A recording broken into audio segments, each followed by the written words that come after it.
بسم اللہ الرحمن الرحیم۔ یہ تراویح 19ویں پارے کے رباع آخر سے 20ویں پارے کے اختتام تک کی تلاوت پر مشتمل ہے۔ سورہ نمل میں اللہ تعالیٰ نے تفصیل کے ساتھ سیدنا سلیمان علیہ السلام کا ذکر فرمایا ہے۔ اللہ تعالیٰ نے انہیں جانوروں کی بولیوں کی سمجھ عطا فرمائی تھی اور جنات، انسان اور پرندوں پر پورا قابو عطا فرمایا تھا۔ ان واقعات میں سمجھداروں کے لیے اللہ کی قدرت کی بڑی نشانیاں ہیں۔ ارشاد باری تعالیٰ ہے کہ اے نبی صلی اللہ علیہ وسلم، لوگوں کو بتا دیجئے کہ اللہ کے سوا زمین اور آسمانوں میں کسی کو غیب کا علم نہیں ہے، اور یہ بات صرف اللہ کے علم میں ہے کہ لوگ کب اٹھائے جائیں گے۔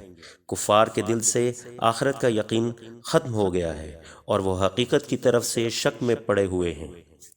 بلا شبہ اللہ جانتا ہے کہ ایسے لوگوں کے سینے میں کیا چھپا ہوا ہے۔ اس کے بعد سورۃ القصص شروع ہوتی ہے۔ سیدنا موسیٰ علیہ السلام کی بعثت اور فرعون کی ہلاکت کا پورا واقعہ، اور پھر قارون کی بے پایاں دولت، اس کا غرور و تکبر، اس کا اپنی تمام دولت کے ساتھ زمین میں دھنس جانے کا ذکر فرما کر اللہ تعالیٰ نے نبی صلی اللہ علیہ وسلم سے ارشاد فرمایا ہے کہ ہم یہ معلومات آپ کو اس لیے مہیا کر رہے ہیں کہ آپ نافرمانوں کو متنبہ کر دیں، شاید کہ وہ ہوش میں آ جائیں اور ایمان لے آئیں، ورنہ اپنی بدعمالی کی بدولت ضرور کسی وبال میں گرفتار ہو جائیں گے۔ اے نبی، آپ منکرین سے پوچھیں کہ انہوں نے کبھی اس حقیقت پر غور کیا ہے کہ اللہ اگر ہمیشہ کے لیے ان پر رات کی تاریکی طاری فرما دے تو اللہ کے سوا کوئی ہے جو انہیں اس تاریکی سے نکال کر روشنی میں لے آئے؟ یہ اللہ کی رحمت ہے کہ اس نے دن اور رات بنائی تاکہ لوگ روزی تلاش کریں اور سکون حاصل کریں اور اپنے رب کے شکر گزار بنیں۔ اے نبی، لوگوں کی ہدایت کا کام انجام دیتے رہو اور مخالفین کی مزاحمت کی فکر نہ کرو۔ دنیا کی ہر شے فانی ہے بجز اللہ پاک کی ذات کے۔ اس کی فرما روائی ہر جگہ ہے، سب کو اسی کی طرف لوٹنا ہے۔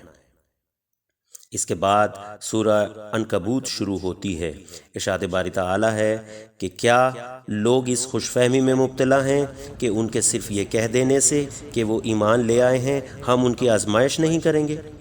لوگوں، تم پر جو سخت وقت آتا ہے دراصل وہ تمہارے صبر و تحمل کا امتحان ہوتا ہے۔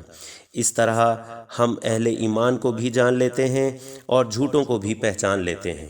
یہ سچ ہے کہ ہم نے تمہیں ماں باپ کے ساتھ اچھا سلوک کرنے کا حکم دیا، لیکن اگر وہ تم کو شرک پر مجبور کریں اور تمہارے ایمان میں خلل ڈالیں تو ان کا کہا مت مانو۔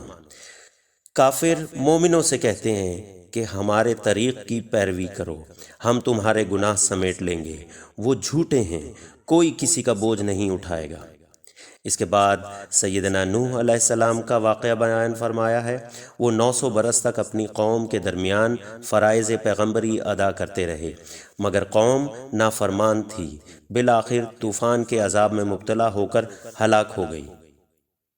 اس کے بعد سیدنا ابراہیم علیہ السلام، سیدنا لوط علیہ السلام، سیدنا شعیب علیہ السلام کی قوموں کی ہلاکت کا ذکر ہے۔ ان کی گمراہی، بدعمالی اور فحش حرکات کی وجہ سے عذاب الہی نازل ہوئے اور وہ ہلاکت کا سبب بنے۔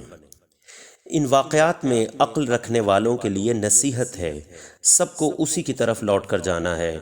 قیامت برپا کی جائے گی، انصاف کے لیے میزان قائم کی جائے گی اور کسی شخص کی ذرا سی بھی حق تلفی نہیں ہوگی۔